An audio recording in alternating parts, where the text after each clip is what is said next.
你身为长子，顺理成章承袭父爵，杨家就是你当家了。那么隋国公未竟之事，便该由你来做了。大冢宰的意思是，原本所有人都等着隋国公前往周齐边境驻防。虽然隋国公走了，但国家大事耽误不得，总得有人带兵前去驻守。本来我想派遣作战经验丰富的武将前往，但又考虑到失去父亲庇护的你们，或许更需要一个建功立业的机会。我打算派你们兄弟前往。家父刚刚去世，我们兄弟怎能立刻上战场？你是想让我们成为不孝子吗？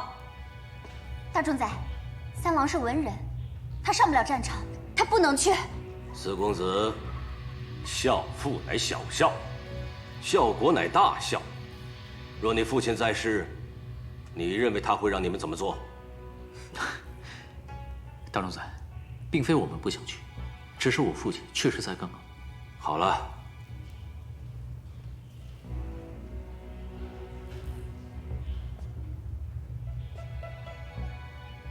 隋国公，可惜呀，可惜！我真是替你可惜。你一生顶天立地，无惧生死，怎么养了几个儿子，却这般的没有铁骨？真是枉费我一片栽培之心。大冢宰，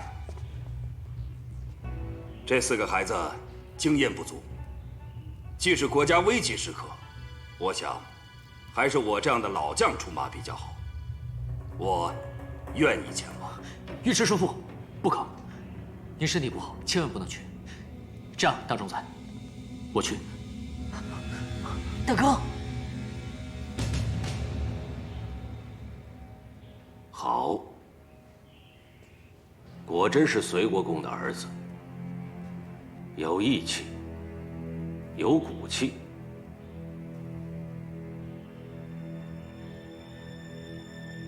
尉迟将军，我还真得谢谢你啊！你放心，有你上战场的时候，你急什么？难不成还要跟几个晚辈争功啊？你，大冢宰，父亲去世，儿子本该守孝3年，但念及国家安危、百姓之苦，大郎他们几兄弟可守丧3个月便出征。请大冢宰您看在我家大人公一辈子为国尽忠的份上，让他的儿子们好好守孝吧。是啊，大冢宰，这人都走了，还不让子孙们尽尽孝，会让人心寒呐。3个月太长，国家与百姓都等不得。这样吧，过了7七斋，立刻出征。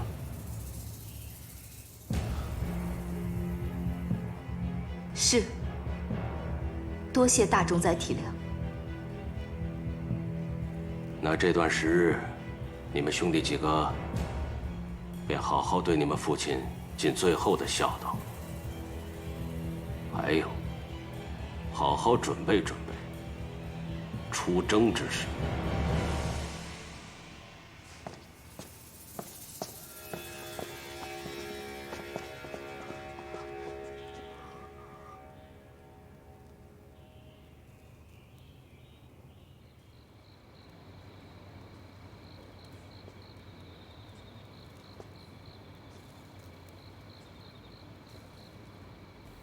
父亲，这灵堂来来往往了一整日，此刻才安静，安静的连风吹草动都能听清。人也是如此吧，声音太多，便听不清自己的心了。父亲，蒙您眷顾，我们兄弟几个在安稳中成长，年纪稍长，才明白了您的身不由己。朝堂争斗，人性险恶，如今却是更甚。我为长兄，这肩上的担子，一夜之间变沉了。守护杨家是责任，而大国不宁，小家又何来太平？您劝我见机行事，成就大业，自此我今明可于心。若苍生需要我杨坚，我必舍这浮名肉身，为天下一战。我非自然鲲鹏，而是这悲悯之心，怜百姓之苦难。如有合适之计，必救万民于水火。父亲，我知道您懂我，你让我决断，我亦有志向。但事关重大，也难免踌躇。若因难而上，那家罗还有我们杨家是否会遭到牵连？真是前狼后虎，我该如何是好呢？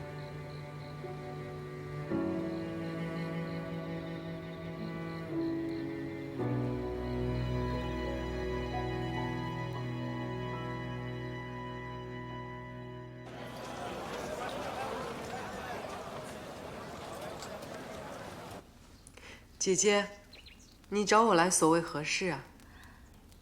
随国公府的丧礼未见你出现，我就猜到，应该是杨素不让你来。姐姐，对不起啊，我夫君他不让我跟杨家人来往，是我没用。我怕这次若再不听他的，他就不要我了。杨素如今像变了个人似的，跟从前全然不同，终日花天酒地，对我也越来越差。那你现在有何打算？我能有什么打算呀？姐姐，你说我该怎么办呀？所谓近朱者赤，近墨者黑。宇文护欲谋反篡位，恐怕杨素也参与其中。我担心的是，将来杨素要如何收场？谋反？不行，我得去阻止他。哎，不，出尝权力和富贵的人，你现在说什么他都听不进去的。他非但不会听你的，还有可能会惊动宇文护。到时候宇文护必定认为是杨素走漏了风声，你们全家都会有危险。那我该怎么办呀，姐姐？眼下看来，只有你能救他了。我？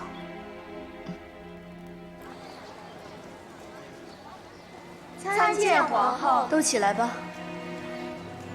你们都去忙吧。是。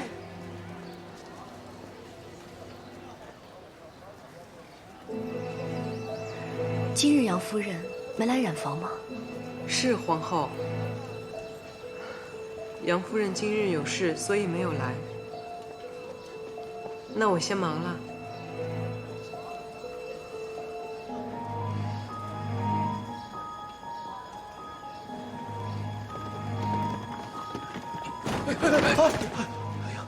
我这儿，快！皇后，请慢。杨夫人让我转告您，40日之后便是随国公的七七，请您和皇帝做好准备。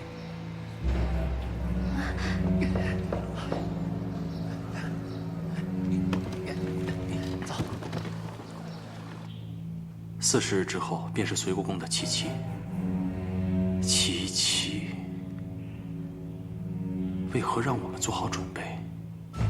陛下，臣妾也不太懂这是何意。七，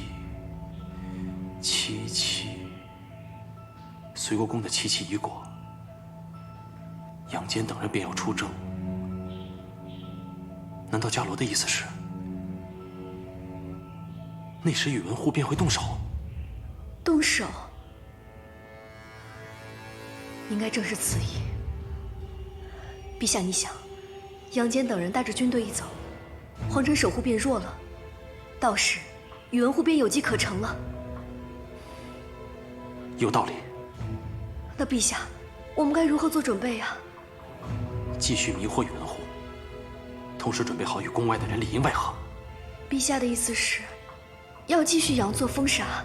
对，而且要更加疯傻，让宇文护以为时机已到，逼他出手。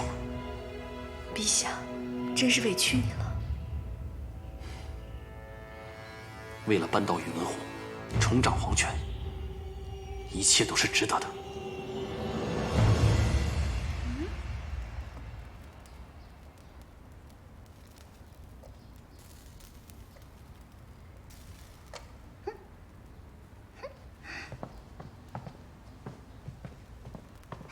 堂兄，你老弄这个，到底是什么玩意儿？我今日叫你来啊，是想告诉你，我准备调杨赞，任下官府的小司马。真的呀？一言九鼎。我何时说过假话呀？哎呀，堂兄，我就知道你对我最好了。你可别高兴得太早了。你们家那杨赞自诩清高，未必能看上小司马一职呢。哎呀，怎么会呢？堂兄，你如此厚待他，他不会不识好歹的。可是堂兄，这小司马到底是做什么的呀？目前嘛，只是管理粮仓发配。待杨坚他们出征之后，再配合大军调配粮草。也就是说，这个职位没什么危险吧？我知道他在你心中的位置，定然不会让他有半分危险。哎呀，堂兄，你对我真是太好了。不仅如此，小司马要是做好了，日后官途坦荡，步步高升，那是指日可待。会升到什么大官啊？那得看杨赞做得如何了。你回去转告他，要好好的做，先把眼前的做好，再想日后的。堂兄，那以后就靠你了。妹妹，谢过来。好，你先回去吧。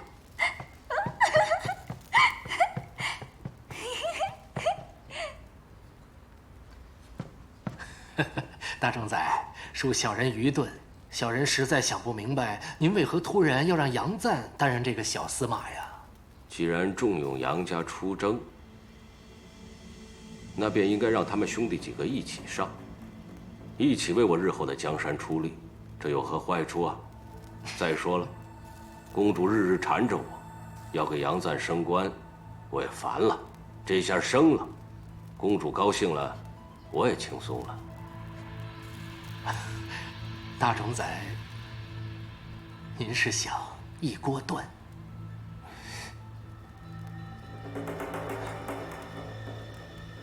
有些事情心里明白了，就别说出来。是，小人知道了。这是什么意思？尉迟叔父，正如您所见，宇文护在各州养军屯粮，且军队数量惊人。以您的经验来看，这是何用意？篡位窃国，这个逆贼，早就知道他一直贼心不死，没想到他竟然已经要伺机而动了。都怪我等大意啊！叔父，现在你应该明白，为何宇文护要逼迫我还有二弟高大哥他们出征了。他就是想调走保卫皇城的军队，如此，他在各州豢养的军队要进入长安，便易如反掌。如今皇帝安危堪虞。届时，大郎的军队会寻机返回，而我们也会去北国借兵来牵制宇文护的军队。但这些都需要时间，而这段时间，就需要叔父您留在长安，确保皇帝安危。不过你们也知道，宇文护让你们将大军带走，在长安城内，我能调动的兵力，不一定能抵抗宇文护的军队啊。叔父，您只需暂时拖住宇文护，我们会尽快赶回来的。我拼死也会拖住他，拼死也会守住太祖留下的大业。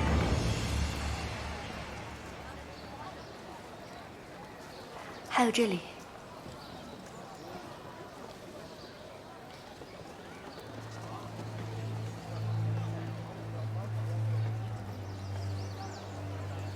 皇后，您看一眼这些布的花色怎么样？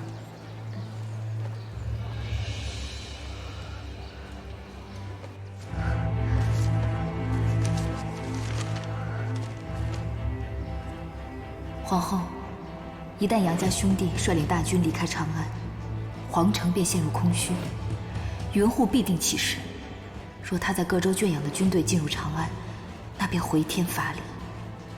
现需您书信一封，请您至界地达头可汗，届时带兵出手相助。您将写好的信件设法传递给郑其业，他会转交于我。我将前去北国送信，成败在此一举。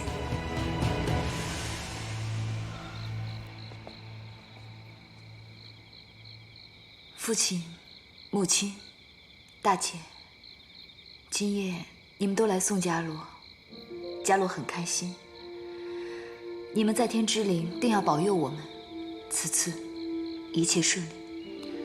你放心，他们一定都会听到的。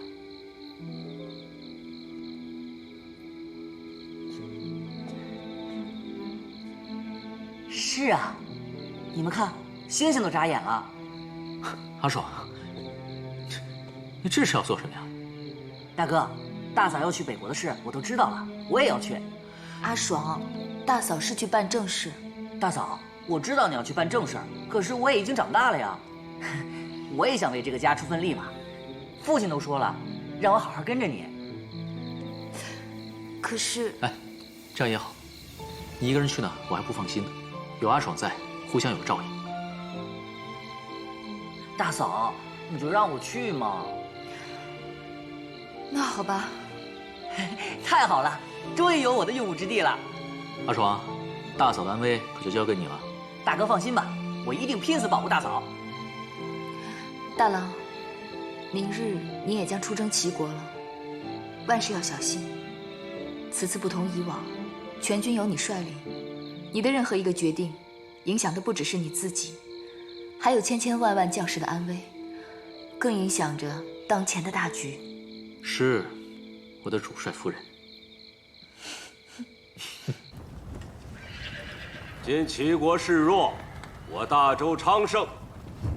此番出征，我大周占尽天时地利人和，我相信你们定会大有作为。大作为，大作为，大作为，一边待着去。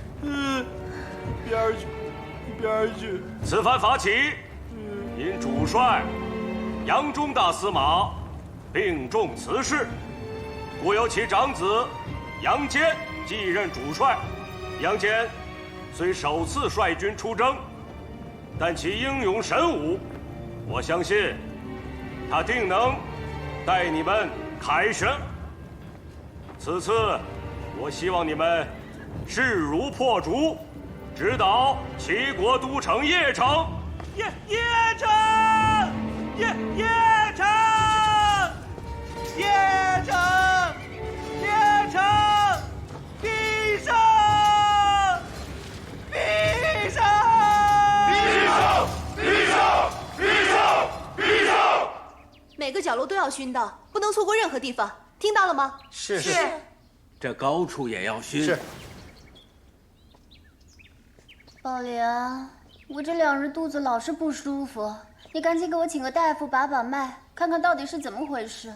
是，公主。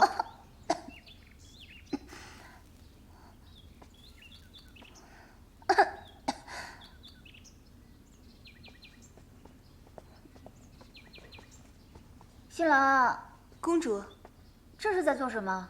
我带大家打扫打扫屋子，熏熏艾，驱病邪。病邪？谁病了？昨天夜里，我家大夫人不知道怎么了，突然就发起了高烧，还起了风疹。大夫现在还让他禁足休养呢。禁足休养这么严重？哎，公主当心传染啊！四公子已经被传染了，也禁足了呢。什么？阿爽也被传染了？是啊，不过四公子已经到竹炉去休养了。公主，您身子娇贵，还是小心为妙。对，快走，别张了晦气。宝莲啊，你赶紧请大夫给我诊诊脉，看他是不是我也被传染了。哎，季郎，熏完了这边也给我屋里熏熏啊！哎呀，快走！是，公主一定照办。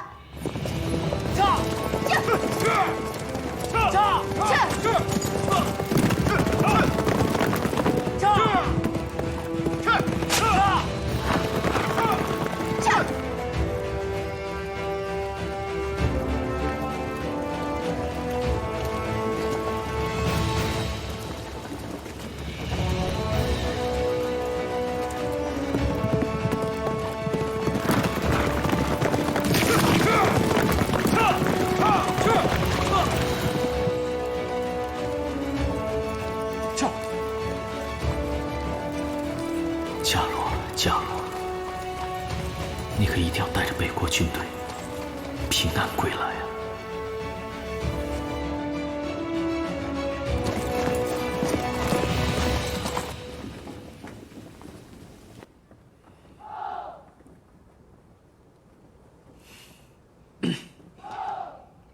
我军在此休整3日，令4位先锋分头去探听消息，而后再做打算。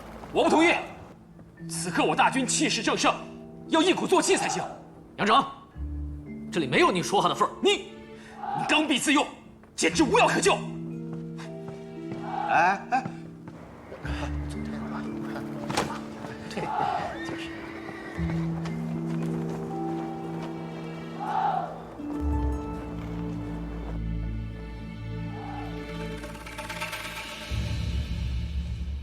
来，老子道上，兄弟们！今年的天灾总算过去了，接下来是不是要带着众部落好好弄点粮食啊？那是自然，你们各部落都有自己擅长种植的粮食，这样大家各种各的，到时候集中到一起，按人头分配，怎么样？可以啊，我看是可以。可以，来，干！喝酒。我们捉了几个周国来的细作，就是他们，这几个人狡猾至极，还谎称是周国使臣前来报信，幸亏被我识破。穿得古里古怪的，我看看。哟，还是个女的。住手！混账东西！这是我的恩人，还不给我让开！恩人，参见可汗。恩人不必行此大礼。你怎么来了？此次前来是有要事相求。要事？恩人，里面说吧。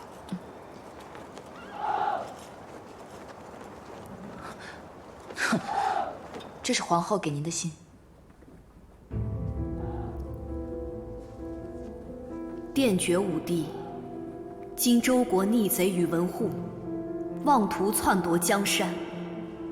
周国告急，急需武帝出手相助，特派独孤伽罗前往借兵，望闻家训。可汗，既然情况危急，我就不耽误你们的时间了。这个忙我帮不了。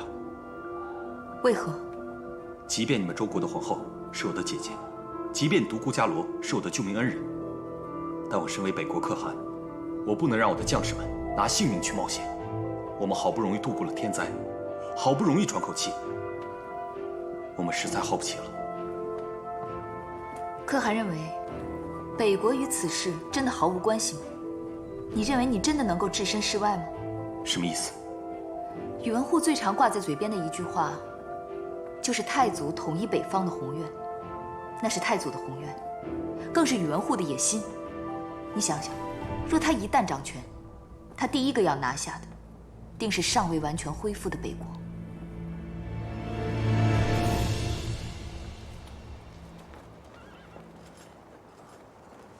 启禀主帅，此2人便是宇文护派来的细作。好啊，终于找到你了，找得我们好苦，知道吗？不是，我们真的不是细作呀，主帅，高将军，我想这其中必定有什么误会，你们肯定是搞错了。搞错了？哼，死到临头了还敢嘴硬，这便是你们多次通风报信的纸条。我们将其抄录后，任由信鸽带走了。你们有何证据说是我放出去的信鸽？你这分明就是诬陷。对，就是诬陷。就凭你们身上特殊的香气，你们在大帐外偷听，原本可以将你们就地擒拿。之所以没有那么做，是因为我们想看看在军中还有多少细作。我们设局，故意放出假消息，之后守住近期信鸽的动向。在每只信鸽身上，我们都撒有一种特制的香料，这种香料十分的罕见。以你们的身份，若不是偷送情报的话，又怎么会有机会接触到这种香料呢？你们还有何辩解呀？饶命啊，主帅！饶命啊，主帅！我们也是被逼的，我们的家人都在宇文护手中，若是不听他的，他们就会杀了我们全家的。主帅，主帅，我们也实在是没有办法呀，你就饶了我们这一次吧。饶了我们吧！既已认罪，拖下去给我斩了！是。不要啊！不要！主帅，饶命啊！饶了我们！饶了我们！主帅，你们也知道担心父母妻儿啊，那你们又知不知道自己的所作所为，可能会让大周无数的百姓陷入灭顶之灾？我们在外的兄弟，可能这辈子都回不了大周。这人都是想自保的，谁还会想那么多呀？嘿，你还挺能说。你以为宇文护会一辈子护着你们吗？在他的眼中，死人才是最安全的。你们传递了这么多假消息给他，你猜他会怎么想？反正我们也被你们逮到了，也是个死，想那些有什么用啊？现在有个活命的机会给你们，要不要？要！只要让我们活着，要我们做什么都行啊！是，给我记住，继续给宇文护传递消息，但是内容由我们来定。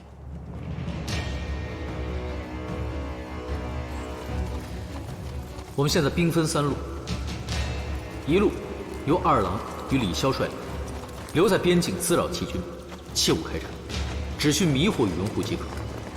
一路由我率领，前往雍州，对外宣称我是转变路线，前往攻击齐国南部；而最后一路则由高大哥和马兵率领，前往同州，对外宣称是前往攻击齐国北部，营造出一种我们欲3面夹击齐国的假象。大周宰，如何？前方来信说，杨坚他们已兵分3路进攻齐国。兵分3路？是。杨坚认为合兵于一处浪费兵力，故而兵分3路，准备各个击破。没想到杨坚这小子还真有点头脑。行，就让他兵分3路，让他给我好好收拾收拾齐国。还有啊，大周宰，下官府运往各州郡的秘密粮草皆已到位，如今可算是万事俱备，只欠大冢宰您一声令下了。好，那你便秘密传令下去，让各州军队速速前来，让他们在长安城30里外给我待命。是，大冢宰。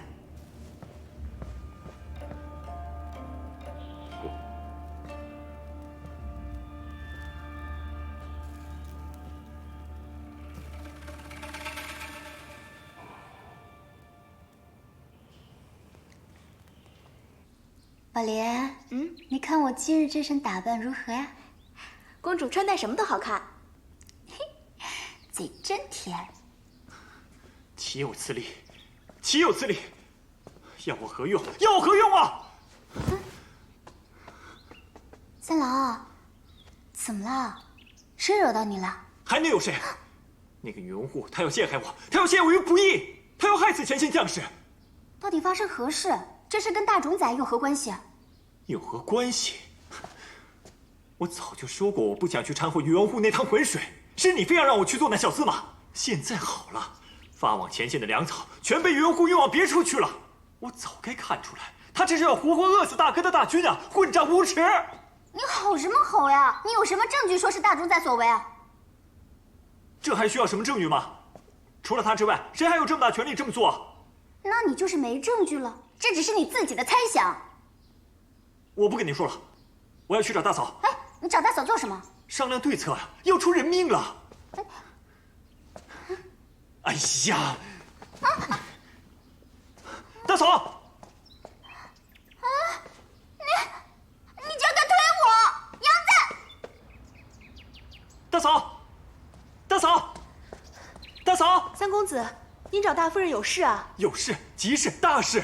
您现在可不能进去，大夫人还病着呢，传染给你可不好。金兰，人命关天，我哪还顾得了那么多？你快让我进去！哎呀，你不能进去，你不能进去，你会染病的。你快放开！人命关天，大哥他们有危险。大嫂，大嫂，你不能进去。大嫂，不好了，我发往前线的粮草全被宇文护调往各州去了。怎么会这样？还不是贪腐作祟？宇文护如此包庇他们，简直是置大哥他们的生死于不顾啊！大嫂，这都要怪我，未能及时发现。宇文护存心要把粮草发往各州，你急也没用。大嫂，那有没有补救的办法？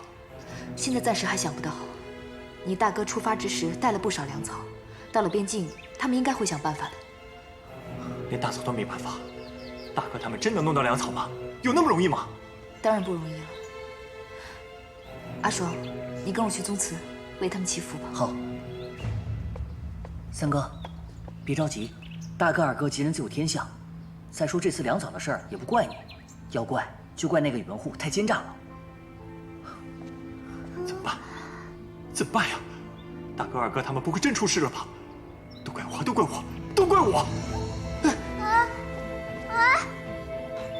哎呀，你们，堂兄为何要这么做？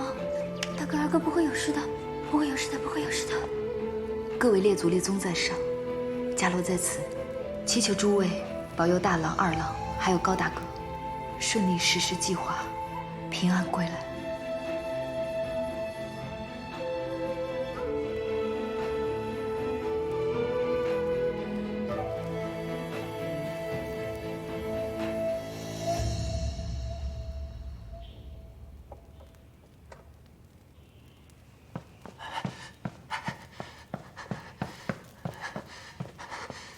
大冢宰，各州精兵在五位亲王和各大将军的带领下，已集结在长安城外30里处。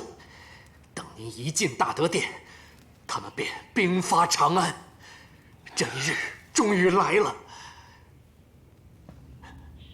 你说的对，这一日终于来了。我等这一日已经等得太久了。大冢宰，这是你应得的，虽然晚了些，但终究是来了。你说的对，是我该得的。什么龙之脉，什么天之子，都不是老天爷说了算，而是在我朕说了算。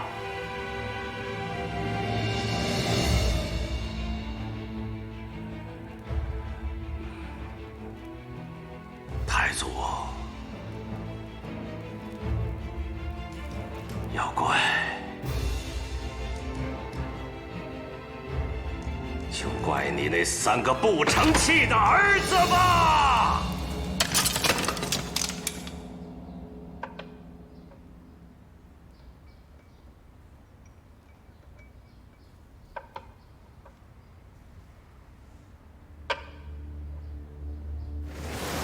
现宇文护占领雍州等10州，已对长安形成合围之势。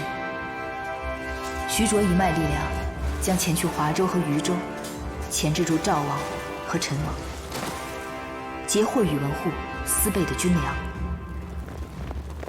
赵王与陈王之军队靠强抓壮丁而成，这些壮丁的家人已流落成难民，遂可用难民策反军队，再借难民的力量冲击各官府。阿史那殿爵将在凤凰峡阻击魏浩、刘栋和戚继义，拖延他们进入长安的时间。这3人所带领的军队是宇文护的叛军主力，他们无法到位，将使宇文护如猛虎无涯。你大哥与高将军控制住雍州和同州后，便会迅速返回长安，与宇文护正面对抗。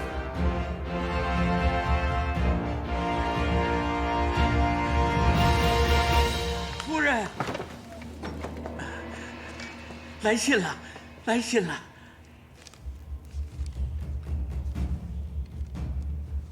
大嫂，怎么样？不会出事了吧？都控制住了，宇文护的叛军都控制住了，已无法入城叛乱。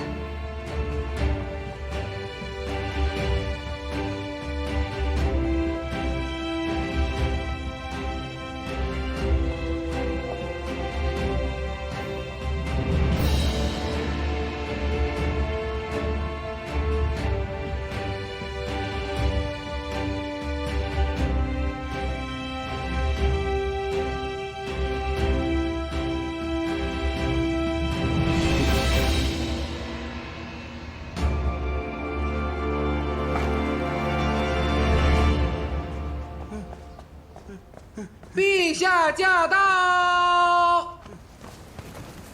陛下万岁万岁万万岁！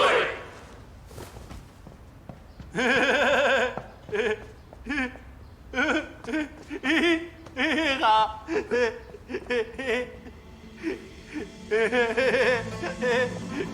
好，我是陛下，你们见了我都要跪。既然陛下都不知道他自己是陛下了，就别跪了，都起来吧。谢大冢宰。陛下，陛下，你们怎么都起来了？怎么都起来了？陛下，这边。你们。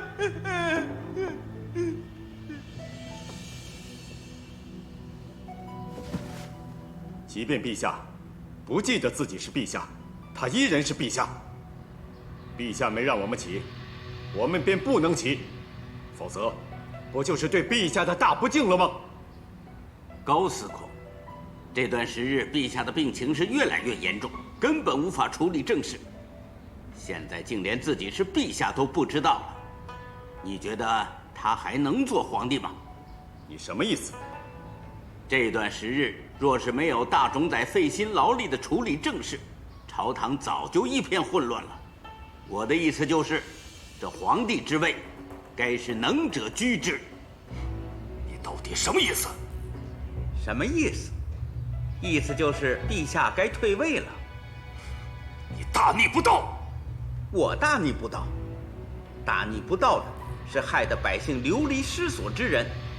如今到处是灾民难民，全因当今天子无所作为，连老天也看不下去了。那些百姓到底是为何成为灾民难民的？有些人心里最清楚，不要诬陷给陛下。张太傅说的有些人是指哪些人呢？我调查过，那些难民大都是来自大冢宰接管的州郡，他们之所以成为难民，并非是天灾，而是人祸，是那些贪官侵夺民田，大肆搜刮百姓，害得他们不得不离家成为难民。而那些贪官都是大冢宰的人，他们贪污的那些钱财，也大都进了大冢宰的私库。你张太傅说的对，导致百姓流离失所的罪魁祸首，便是大冢宰。你们别想着陛下病重，就想把罪责都嫁祸给陛下。对，谁敢诬陷陛下，我第一个不答应。诬陷？像我宇文护，劳心劳力，忠心耿耿辅佐3任皇帝，却受到这般指责，实在是令人心寒。高司空、尉迟将军、张太傅，你们可知这样诬陷朝廷重臣，该当何罪吗？是死罪。死罪！死罪！死罪！死罪！死罪！死罪！死罪！死罪！对，是死罪。来人，把他们拖出去斩了。